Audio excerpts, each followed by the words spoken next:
Assalamualaikum warahmatullahi wabarakatuh. Perkenalkan, nama saya Tesi Tohima. Saya dari jurusan Pendidikan Geografi Fakultas Keguruan dan Ilmu Pendidikan Universitas Haluoleo Angkatan 2019. Kali ini saya akan menjelaskan tentang proses endogen dan proses eksogen, yang dimana pada proses endogen saya akan menjelaskan tentang proses terjadinya gempa bumi, sedangkan pada proses eksogen saya akan menjelaskan tentang proses terjadinya erosi. Pada dasarnya, permukaan bumi itu tidak rata. Hal ini disebabkan oleh dua tenaga pembentuk bumi, yakni tenaga endogen dan tenaga eksogen, yang dimana tenaga endogen adalah tenaga yang berasal dari dalam bumi. Tenaga endogen ini mampu menggerakkan kerak bumi, baik kerak benua maupun kerak samudera. Tenaga endogen ini memiliki sifat membangun karena mampu membentuk suatu lipatan atau patahan pada kerak bumi, sehingga muncullah perbukitan dan pegunungan. Tenaga endogen ini berasal dari energi panas dari mantel kerak bumi. Energi panas ini berasal dari suatu pembusukan dan disintegrasi unsur radioaktif dan diferensiasi gravitasi dalam mantel. Proses endogen sangat penting dan berperan dalam evolusi bentuk tanah. Tenaga endogen ini meliputi vulkanisme, tektonisme, dan seisme atau gempa bumi. Selanjutnya adalah tenaga eksogen. Tenaga eksogen adalah tenaga yang berasal dari luar bumi. Tenaga ini mempunyai sifat merusak atau merombak permukaan bumi yang telah terbentuk. Tenaga eksogen dapat berasal dari tenaga air, angin, dan organisme yang menyebabkan terjadinya pelapukan, erosi, denudasi, dan sedimentasi. Contohnya adalah lembah dan jurang.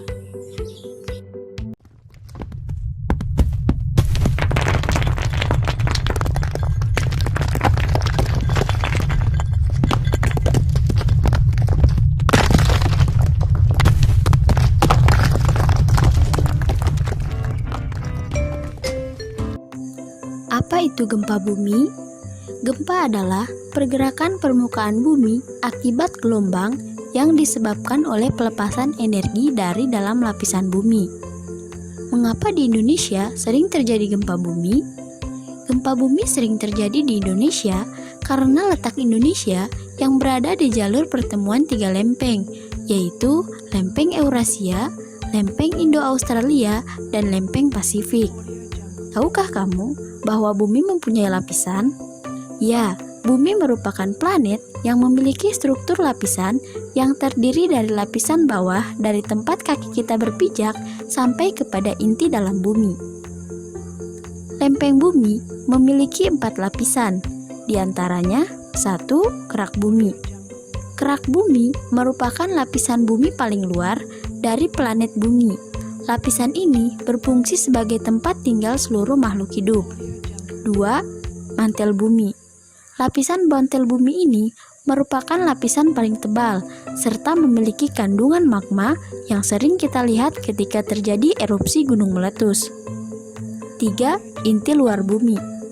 Inti luar bumi merupakan bagian terdalam dari struktur lapisan bumi ke bawah. Terdiri dari bahan besi dan nikel yang sangat panas dan cair. 4. Inti dalam bumi.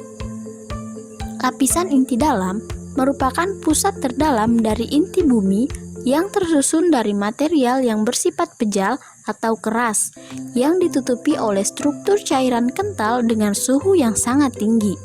Lempeng tektonik adalah lapisan terluar bumi kita, terbuat dari suatu lempengan tipis dan keras yang masing-masing saling bergerak relatif terhadap yang lain.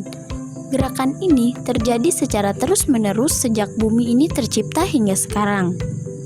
Di bumi terdapat 7 lempeng utama, dan lempeng-lempeng litosfer ini mengapung di atas astenosfer. Mereka bergerak relatif satu dengan yang lainnya di batas-batas lempeng sehingga mengakibatkan gempa bumi, aktivitas vulkanik, pembentukan gunung, dan palung samudra. Tahukah kamu mengapa lempeng tektonik bergerak?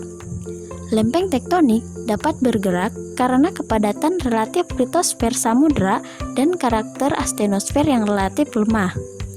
Pelepasan panas dari mantel sebagai sumber asli dari energi yang menggerakkan lempeng tektonik. Kelebihan kepadatan litosfer samudra Yang membuatnya menyusup ke bawah di zona subduksi adalah sumber terkuat pergerakan lempengan. Sudah tahukah mengapa terjadi gempa bumi?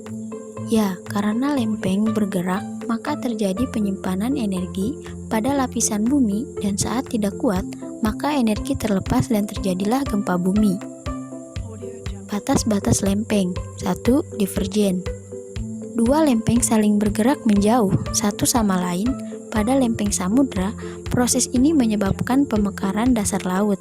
Sedangkan pada lempeng benua, proses ini akan menyebabkan terbentuknya lembah retakan akibat adanya celah antara kedua lempeng yang saling menjauh tersebut. Contohnya adalah zona retakan. 2. Konvergen. Dua lempeng yang saling bertumbukan satu sama lain sehingga membentuk zona subduksi, dan jika salah satu lempeng bergerak di bawah yang lain atau menjadi terbentuknya palung. Contohnya pegunungan Andes di Amerika Selatan. 3. Transform. Pergerakan lempeng bumi yang mengalami gesekan satu sama lain secara menyamping di sepanjang sesar transform, contohnya adalah sesar San Andreas di California.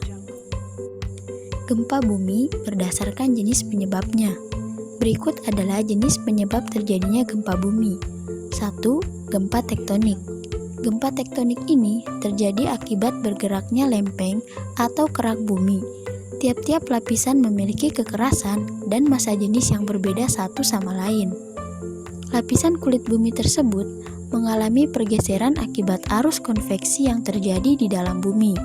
Karena gesekan antar lempeng inilah yang menyebabkan gempa, dan ini yang sering terjadi selama ini. 2. Gempa vulkanik. Sesuai dengan namanya, gempa vulkanik atau gempa gunung api ini merupakan peristiwa gempa bumi yang disebabkan oleh gerakan atau aktivitas magma dan gunung berapi. Gempa ini dapat terjadi sebelum dan saat letusan gunung api. Getarannya kadang dapat dirasakan oleh manusia dan hewan sekitar gunung berapi itu berada. 3. Gempa runtuhan. Gempa ini merupakan gempa yang terjadi karena adanya runtuhan tanah atau batuan lereng gunung atau pantai yang curam memiliki energi potensial yang besar untuk runtuh. Juga sering terjadi di kawasan tambang akibat runtuhnya dinding atau terowongan pada tambang-tambang bawah tanah, sehingga dapat menimbulkan getaran di sekitar daerah runtuhan. Namun, dampaknya tidak terlalu membahayakan. Justru yang bahaya adalah akibat timbunan batuan atau tanah longsor itu sendiri. Gempa bumi berdasarkan gelombang. 1. Gelombang primer. Gelombang primer disebut juga gelombang longitudinal, yaitu gelombang yang merambat di permukaan bumi. Gelombang ini merambat dengan kecepatan yang sangat cepat, yaitu 7,14 km per detik. Dan getaran ini biasanya berasal dari pusat hiposentrum. 2. Gelombang sekunder. Gelombang sekunder atau disebut juga dengan gelombang transversal adalah getaran yang merambat di permukaan bumi.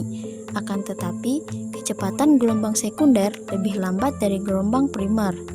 Gelombang sekunder tidak bisa merambat pada permukaan bumi yang cair atau lapisan yang cair. Apa itu erosi? Erosi merupakan suatu proses alamiah yang wajar terjadi di permukaan bumi. Erosi bisa terjadi dimanapun, bahkan di lingkungan sekitar kita. Erosi merupakan suatu proses pengikisan tanah atau batuan yang disebabkan oleh tenaga-tenaga tertentu. Misalnya seperti aliran air, angin, gelombang laut, atau bahkan es. Faktor yang mempengaruhi erosi. 1. Iklim. Iklim merupakan faktor terpenting dalam masalah erosi, sehubungan dengan fungsinya sebagai agen pemecah atau transport. Faktor iklim yang mempengaruhi erosi adalah hujan. Hujan merupakan salah satu faktor yang dapat mengakibatkan terjadinya erosi. Intensitas turunnya hujan menggambarkan jumlah dan volume curah hujan per satuan waktu. Apabila curah hujan tergolong tinggi, maka akan mempercepat terjadinya erosi. Hal ini dapat kita amati dengan membandingkan pada saat musim hujan dan musim kemarau. Pada saat musim hujan, terjadi erosi akan cenderung lebih cepat dibandingkan erosi yang terjadi pada saat musim kemarau. 2. Tanah. Sifat-sifat yang dimiliki oleh tanah juga bisa menjadi penyebab terjadinya erosi. Apabila tanah memiliki tekstur yang kasar dan halus, maka tanah tersebut akan tahan terhadap erosi. Selain itu, kandungan bahan organik yang ada pada tanah juga dapat menentukan kepekaan tanah terhadap erosi. Hal ini karena bahan-bahan organik yang terkandung pada tanah dapat mempengaruhi tingkat kemantapan struktur tanah. 3. Topografi. Topografi yang mempengaruhi erosi adalah kemiringan lereng dan panjang lereng. Semakin besar kemiringan lereng, maka intensitas erosi semakin tinggi. 4. Vegetasi. Faktor yang mengakibatkan terjadinya erosi yang selanjutnya yaitu vegetasi. Apabila di suatu permukaan bumi mempunyai vegetasi yang rimbun, maka daerah tersebut akan lebih terhindar oleh bahaya erosi. Salah satunya, ekosistem yang berperan paling efektif dalam pencegahan terjadinya erosi yaitu hutan. Mengapa demikian? Hal tersebut dapat terjadi karena tidak lain karena akar-akar yang dimiliki oleh pepohonan yang menancap pada tanah tersebut akan mengakibatkan tanah menjadi semakin kuat dan lebih terlindung dari bahaya erosi. 5. Manusia. Selain faktor-faktor di atas, manusia juga memiliki andil dalam mempengaruhi proses terjadinya erosi. Manusia merupakan satu-satunya makhluk yang menghuni bumi yang telah diberikan akal oleh Sang Pencipta. Namun, tidak semua manusia menggunakan akalnya untuk melakukan kebajikan. Ada juga yang mengakibatkan kerugian. Ada beberapa macam aktivitas manusia yang dapat mempercepat terjadinya proses erosi, di antaranya penggundulan hutan, pembangunan gedung-gedung, dan aktivitas industri lainnya. Meskipun demikian, manusia juga dapat melakukan pencegahan erosi dengan mengupayakan beberapa macam hal seperti melakukan penanaman kembali lahan yang telah gundul atau reboisasi, teras sering pada tanah yang berada di lereng, menjaga kelestarian daerah aliran sungai, melakukan kontur farming, membuat tanggul pemecah ombak, dan sebagainya. Jenis-jenis erosi. Erosi dapat diakibatkan oleh beberapa macam hal, seperti berikut ini. 1. Erosi yang diakibatkan oleh air atau ablasi. Erosi ablasi yaitu pengikisan tanah yang diakibatkan oleh air, khususnya air sungai. Mengapa air sungai? Karena sebagian besar air yang mengalir dan mudah untuk ditemui yaitu air sungai.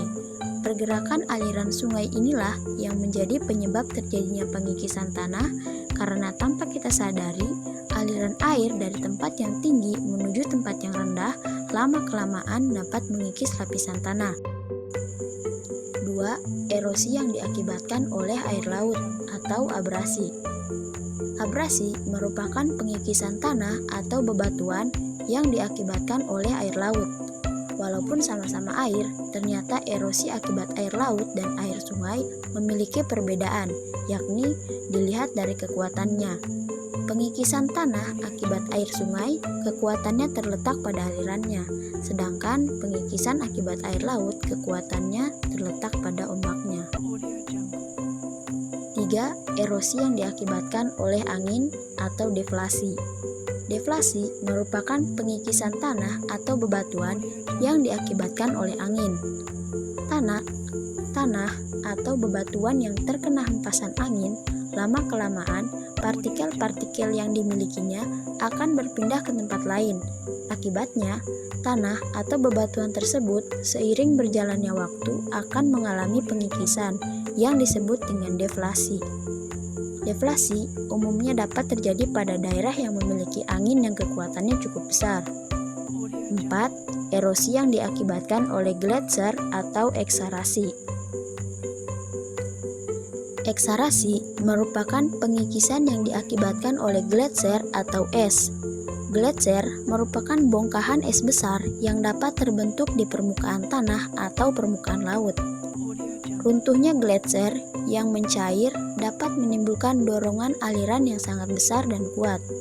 Dorongan tersebut terjadi karena gletser yang semula berbentuk padat mengalami keretakan dan meleleh akibat perubahan suhu.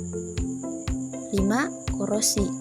Korosi merupakan pengikisan yang diakibatkan oleh angin. Jenis korosi yang satu ini memang hampir sama dengan deflasi. Yang membedakannya yaitu pada korosi. Penyebab terjadi pengikisan yaitu hembusan angin yang membawa butiran-butiran pasir. Hembusan angin yang membawa butiran pasir tersebut jika menerpa suatu bebatuan, lama-kelamaan bebatuan tersebut akan mengalami pengikisan dan menjadi lapuk. Itulah yang membedakan dengan deflasi. Pada deflasi, pengikisan hanya diakibatkan oleh angin saja, sedangkan pada korosi, pengikisan diakibatkan oleh angin yang membawa butiran-butiran pasir.